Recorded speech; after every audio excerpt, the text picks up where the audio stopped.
to force the issue. Something had to give. I think Glenn's a good manager.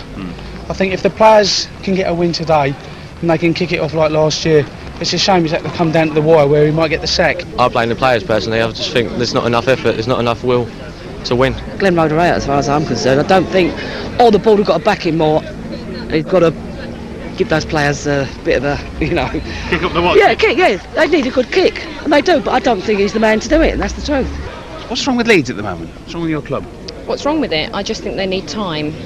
It's all happened too quickly, too early, and they just need time. Venables needs time to settle down. Venables inherited a good squad from O'Leary, but I think they just have to gel together under Terry. So I mean, it's unexplainable at the moment. So there ain't no dedication at all. There's people like Lee Bowyer who won't sign a contract. If you don't want to sign a contract, you don't want to play for a club, he shouldn't be playing for the club. We love our club. Teddy's there to do a job. If he can't take criticism, there's the door. Off.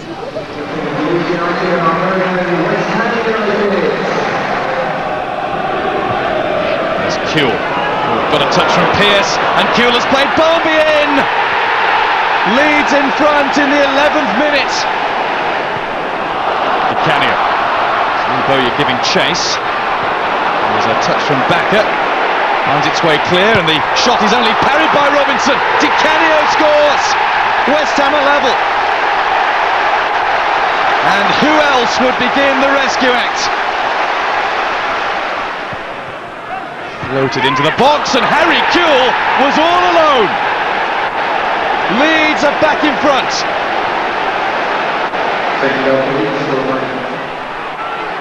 Hart swings one in left-footed. Eric Backer got a touch at it. Kewell! Harry Kewell's second of the day.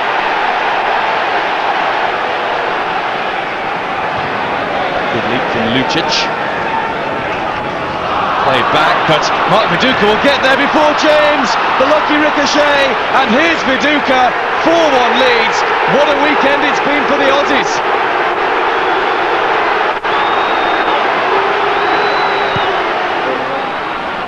Defoe. Lucic got to challenge it. Carrick has spread the play to Di Canio. This is a run into the area. Kelly goes in, Di Canio goes down, penalty. The leg was raised by Gary Kelly. Di Canio with the chance to reduce the deficit. Emphatically done, 4-2.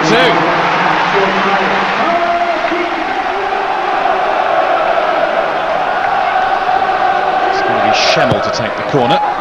And it's Trevor Sinclair who meets it. 4-3. There is hope for the Hammers. It's Ian Pearce who's going to attack the header. All these inches away from an equaliser. The last 5 and 10 minutes we were starting to hang on, yeah. You know, as I said, they then got the goals, but you know, we've got 3 points, and at this moment that's all I'm worried about. You think you've plugged one hole and you've got to work on another part of the team, and lo and behold, you know, another leak appears somewhere else, and you're back to square one. Because just of late the defending overall hasn't been too bad. We'd really been struggling to score goals. Now we score 3 against Leeds United and we let in 4. It's just completely unacceptable. Patience is the watchword, isn't it? In the Premiership, for you and for everybody. It is, but it's the one thing I don't think all round this game, not only the clubs, the players, but I don't think anyone's got any patience anymore, so that makes it a bit more difficult. I'm extremely angry, and I've every right to be, and you know, so have our supporters. They were fantastic again today. They got behind the players all the way through, but particularly in the second half, and it was just a shame for them that we didn't get something out of the game. And understandably furious, Glenn Roeder went along, as you probably gathered, to Upton Park yesterday, Barry, and sometimes you've got to give attackers credit, but the defending in the first half from West Ham was ludicrous. Glenn Roeder, good defender in his career, all throughout his career, and that would have, well, I can only say it would have really upset him. Goodness knows what he said at half time. I hope that he's blown his top, because it's scandalous the way they haven't defended. They're all over the place. There's no organisation, there's no communication, they're not working together.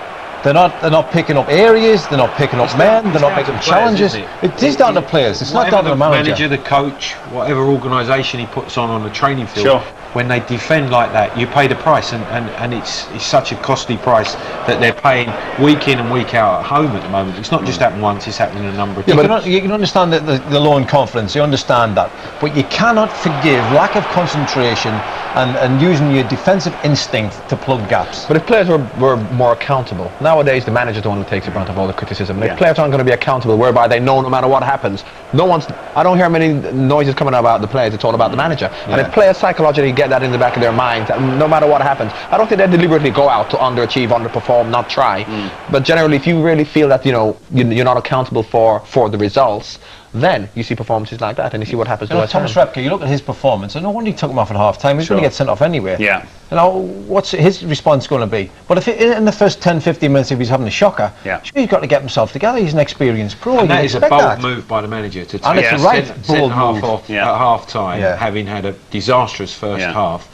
And there was a response. Well, he couldn't get any worse, I guess, was Glenn Roeder's view. But also, having said what you said, John, about players being accountable, at least Glenn Roeder will have thought in the second 45 minutes, Paolo Di Canio almost grabbed his team by the scruff of the neck and maybe in the end has saved his manager's job for a week or two. Well, Paolo at times can be too accountable. Yeah. He really, you know what Paolo's like. He's a passionate guy, he wears his heart on his sleeves. Yeah. But I think there are times when he goes too far. Sure. Because there are times in a situation particularly like this where you can see him here. This is the 4-1 down he's completely disgusted. Who's he disgusted with? His teammates? Is he disgusted with the manager, the whole situation?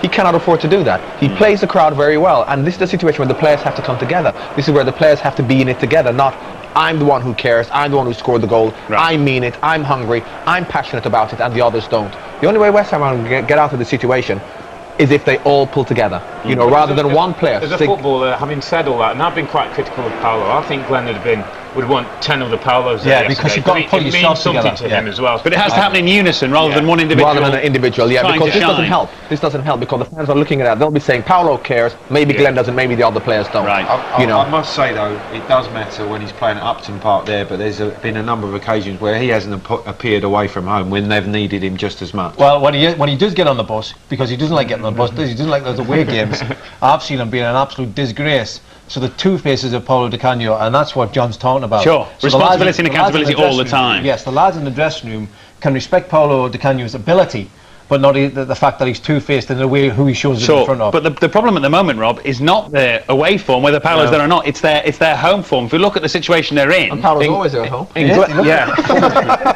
Glenn would know this as well. But in the bottom three, as a result of their home form. No but wins. It's so much worse than last year. This season. I mean, played 7, won none, and Glenn would know more than anyone. Survival in the Premier League, win your home games, you nick your points away from home. You think of last season, they were unbelievable at Upton Park. I think as good as anybody in the league. And I'm talking about Liverpool, I'm talking about Arsenal, I'm talking about Manchester United. So Glenn knows his problems. He's got to address that problem at home, and whether it starts becoming psychological, whether it becomes a confidence thing, he's got to turn it around and turn it around quickly. Of course, as we said earlier, how quickly things change. Suddenly the pressure altogether off Terry Venables and Leeds.